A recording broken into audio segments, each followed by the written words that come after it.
I'll be the last one left when the lights go out. Hello everyone, আমি শুভ্রজিৎ। তো আজকে আমি অক্ষয় কুমারের আপকামিং সিনেমা সারফিরা ওটা ট্রেলারের রিয়াকশন দেবো অ্যান্ড প্লাস আমার কিছু বক্তব্য রয়েছে সেটা পেশ করব। তো সারফিরা একটা রিমেক ছবি। সোরারাই পোট্রু বলে একটা তামিল ছবির সিনেমা আর কি রিমেক এটা। তো সোরারাই পোট্রু এটা 2020 সালে অ্যামাজন প্রাইম ভিডিওতে ডিরেক্টলি আর কি রিলিজ হয়েছিল। এটা আর কি কোভিড লকডাউনের সময় রিলিজ হয়েছিল বলে আর কি সিনেমা হলে এটাকে রিলিজ করা সম্ভব ছিল না। তো যাই হোক, এই সিনেমাতে আর কি লিড রোলে ছিলেন সূর্যা। তো সূর্যার কাজ কিন্তু অনবদ্য ছিল, মানে দারুণ কাজ ছিল। সূর্যার one of the best performances এটা। তো যাই হোক, এই সিনেমাটাও বেশ ভালো লেগেছিল আমার। এমনকি এই সিনেমার director Sudha Kongara, she is a very good and very capable director. এর আগে ওনার একটা সিনেমা ছিল যেটা বাইলিঙ্গুয়ালি আর কি রিলিজ হয়েছিল, ইরুতি সুত্রু তামিলে, আর হিন্দিতে নাম ছিল সালাক খররুস। তো ওটাও বেশ ভালো সিনেমা ছিল। তো যাই হোক, সোরারে পোটুর যে গল্প, এটা কিন্তু জি আর গোপীনাথ, যিনি এয়ার টেক্কানের মালিক, ওনার লাইফের উপরে best. So it's kind of a biopic.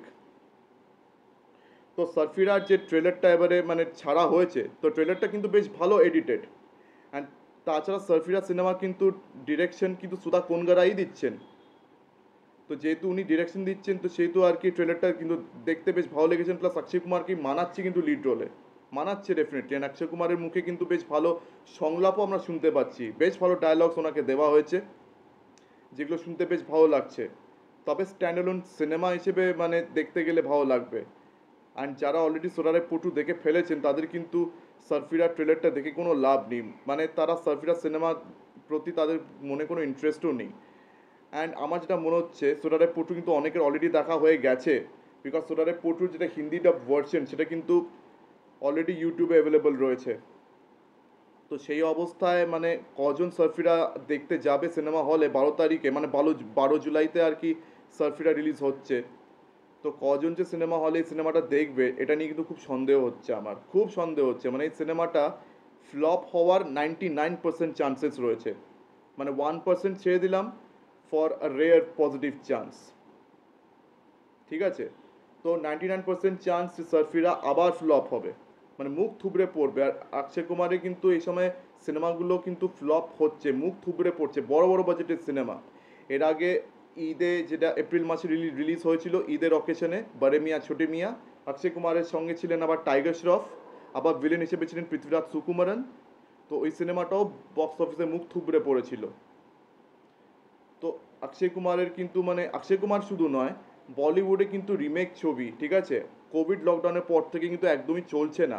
আর যে রিমেক ছবিগুলো চলেছিল, শয়তান বা দৃশ্যম 2, ঠিক আছে, এগুলোর অরিজিনাল ভার্সন কিন্তু লোকেরা এখনও দেখেইনি। মানে হিন্দি অডিয়েন্সের কথা বলছি, তারা কিন্তু এইসব সিনেমার অরিজিনাল ভার্সন তারা দেখেইনি। আর এমন ছবির রিমেক হয়েছিল বলে সেই ছবিগুলো কিন্তু বক্স অফিসে ওয়ার্ক করেছিল। আর অজয় দেবগন এই দুটো ছবিতেই লিড রোল প্লে করেছিলেন। তো ওনার এই দুটো সিনেমা বেশ ভালো ওয়ার্ক করেছিল। আদারওয়াইজ কিন্তু কারো রিমেক ছবি লকডাউনের পরে বলিউডে ওয়ার্ক করেনি। আর রিমেক ছবি যে শুধু বলিউডে ওয়ার্ক করছে না তা না, রিমেক ছবি সাউথেও ওয়ার্ক করেনি, সাউথেও ওয়ার্ক করছে না। তো এই অবস্থা অক্ষয় কুমারের মানে এই রিমেক ছবি করাটার কোনো মানে ছিল? আমার তো মনে হচ্ছিল, বিকজ অক্ষয় কুমারের কিন্তু মানে এই লকডাউনের পরেও 3-4টে উনি রিমেক ছবি করেছেন, যেগুলো একটাও প্রশংসা করেনি, যেগুলো হয় বক্স অফিসে মুখ থুবড়ে পড়েছে, বা কঠপুতলি আর এই লক্ষ্মী, যেগুলো আর কি ডিজনি হটস্টারে অ্যাভেলেবল রয়েছে, এগুলোকে আর কি সিনেমা হলে রিলিজ করা হয়নি, এটা জেনেই যে সিনেমা হলে এই সিনেমাগুলো চলবে না। তো ওখানে আর কি ভিভারশিপ পাওয়ার সত্ত্বেও দর্শক কিন্তু এটাকে পজিটিভ রিসেপশন দেয়নি। তো সারফিরাজ সিনেমাটা করা কত ভালো ডিসিশন অক্ষয় কুমারের ছিল, এটা নিয়ে খুব সন্দেহ হচ্ছে। অ্যান্ড প্লাস সারফিরাজ সিনেমার আর কি প্রডিউসার 2D এন্টারটেনমেন্ট আর কি সূর্যা আর জ্যোতিকার প্রোডাকশন কোম্পানি। তো সূর্যা কিন্তু সোরারাই পোট্রুর লিড অ্যাক্টর। তো উনি আর ওনার স্ত্রী মিলে সারফিরাটাকে আবার প্রডিউস করছেন। আমি বুঝলাম না সারফিরাকে হিন্দিতে বানানোর কি দরকার ছিল। মানে সোরারাই পোট্রুকে হিন্দিতে বানানোর কোনো মানেই ছিল না। মানে ইট ওয়াজ কমপ্লিটলি মিনিংলেস। অ্যান্ড তাছাড়া অক্ষয় কুমারের এই 4-5টা পরপর রিলিজ করার এই ट्रेंडটা, आज के दिने भाई ये ट्रेंड नहीं चलता। ना आज के ज़माने में ये ट्रेंड एकदम पुराना हो गया, एकदम पुराना हो गया ये ट्रेंड।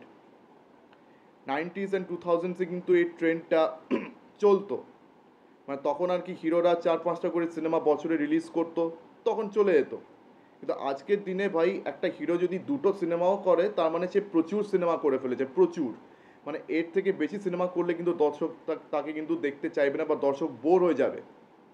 তো অক্ষয় কুমারের সেই 4-5টা করে সিনেমা করার যে ভূতটা, সেটা কিন্তু তার মাথা থেকে এখনও নামেনি।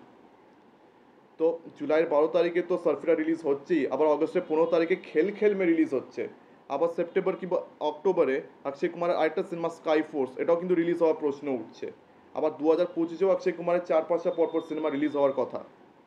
তো অক্ষয় কুমারের মাথা থেকে এই 4-5টা সিনেমা রিলিজ করার এই ভূতটা এখনও নামছে না। অ্যান্ড প্লাস উনি যা খুশি আর কি স্ক্রিপ্ট সাইন করছেন, মানে উনি স্ক্রিপ্ট না পড়ে আর কি সাইন করছেন, এটা পরিষ্কার বোঝাই যাচ্ছে। মানে ওনার কাছে যে কী ম্যাটার করে আমি এটাই বুঝতে পারছি না। ওনার একটা সিনেমা বক্স অফিসে ওয়ার্ক করছে না, ওনার খুব ডেসপারেটলি একটা বড় হিট সিনেমার দরকার, এমন একটা সিনেমা যেটা আর কি অক্ষয় কুমারকে একটা বড় কামব্যাক দিতে পারে, এরকম একটা সিনেমার খুব দরকার। আর সেখানে উনি আবার বসে বসে যা খুশি সিনেমা সাইন করে যাচ্ছেন, সেই 4-5টা করে সিনেমা উনি করে যাচ্ছেন। মানে he is not learning anything from his mistakes, he is not learning from his mistakes. মানে মানে আই ডোন্ট কেয়ার একটা অ্যাটিটিউড যেন অক্ষয় কুমারের আমি দেখতে পাচ্ছি। তো আপনাদের অনেস্টলি কি মনে হচ্ছে সার্ফিরা নিয়ে, যে এই সিনেমাটা করা কি খুব দরকার ছিল, বা সার্ফিরা নিয়ে আপনাদের কি মনে হচ্ছে, এটা আপনারা অবশ্যই নির্দ্বিধায় আমাকে কমেন্ট সেকশনে জানাবেন। তো যাই হোক, আমার ভিডিওটা এখানে আপাতত শেষ করছি। তো আপনাদের যদি আমার ভিডিওটা ভালো লেগে থাকে তো অবশ্যই লাইক করুন অ্যান্ড বেশি বেশি করে আমার ভিডিওটি শেয়ার করে দেবেন। তো আজকের দিনের মতন টাটা, চোখ রাখুন পরবর্তী ভিডিওতে। ধন্যবাদ।